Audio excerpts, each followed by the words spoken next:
ఓం శ్రీ మాత్రే నమః. అందరికీ నమస్తే అండి. Welcome back to Lakshmi home maker double N ఛానల్కి స్వాగతం అండి. అద్దింటి నుండి సొంతింటికి ఎవరైతే వెళ్ళాలనుకుంటున్నారో ఈ యక్షిణీ దీపం అయితే తప్పకుండా ఇంట్లో వెలిగించండి. తప్పకుండా వాళ్ళ కోరిక అనేది నెరవేరుతుందనమాట. ఈ కలియుగంలో చిన్న చిన్న పరిహారాలు చేసుకుంటే మనకి మంచి రిజల్ట్స్ అయితే వస్తాయండి. పరిహార శాస్త్రంలో ఇవన్నీ ఉన్నాయండి. అయితే ఈ దీపాన్ని యక్షిణీ దీపం అని అంటారు. యక్షిణీ దేవతలకు అధిపతి కుబేరుడు అనమాట. ఈ దీపము మనము ప్రతి మంగళవారము 9 వారాలు వెలిగించాలన్నమాట. అయితే 9 వారాలు ఎవరికైనా సరే వీలు కాకపోతే అంటే ఎవరైనా వెలిగించుకోవచ్చు ఇంట్లో. ఆడవాళ్ళకి వెలిగించాలనుకుంటే అంటే ఆడవాళ్ళు వెలిగించాలనుకుంటే మధ్యలో మనకి పీరియడ్స్ వస్తాయి కదండి, అప్పుడు స్కిప్ చేసి 9 వారాలు కూడా వెలిగించుకోవచ్చు. అయితే మీకు 9 వారాల్లో ఎటువంటి రిజల్ట్ రాకపోతే మళ్ళీ స్టార్ట్ చేసుకోవాలన్నమాట. ఏదైనా సరే నమ్మకంతో చేయండి. నమ్మితే సొమ్ము, నమ్మకపోతే దుమ్ము అని మనం పెద్దలు ఊరికే అనలేదు.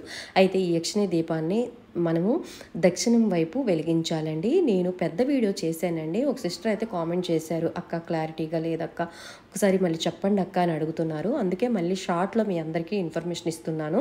ప్రతి మంగళవారం దక్షిణం వైపు ఒక పీట వేసుకొని ఆ పీఠం పైన ఒక రెడ్ క్లాత్ కానీ అలాగే గ్రీన్ క్లాత్ కానీ వేసుకొని ట్రయాంగిల్ ముగ్గు వేసుకొని నేను వీడియోలో చూపించిన విధంగా దానిపై లోపల హృం అని ఒక అక్షరాన్ని రాసుకోవాలన్నమాట. రాసిన తర్వాత మూడు ఒత్తులు వేసుకోవాలి. 9 ఒత్తులు వేసుకొని 3 సైడ్లు వెలిగించాలన్నమాట.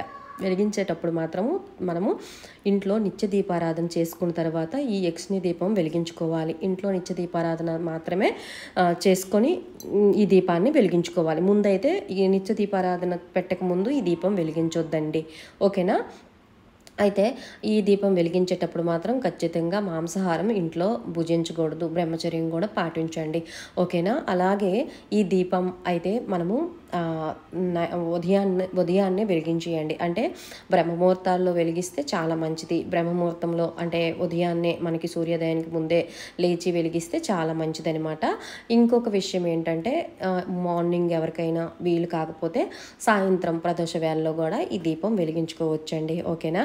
అయితే ఇంకా ఈ ఇన్ఫర్మేషన్ కావాలంటే పెద్ద వీడియోలో అన్నీ చెప్పానండి. ఒక్కసారి వీడియోకి వెళ్ళి చెక్ చేయండి, పైన లింక్ ఇస్తాను. సర్వేజన సుఖనో భవంతు. ఓం శ్రీ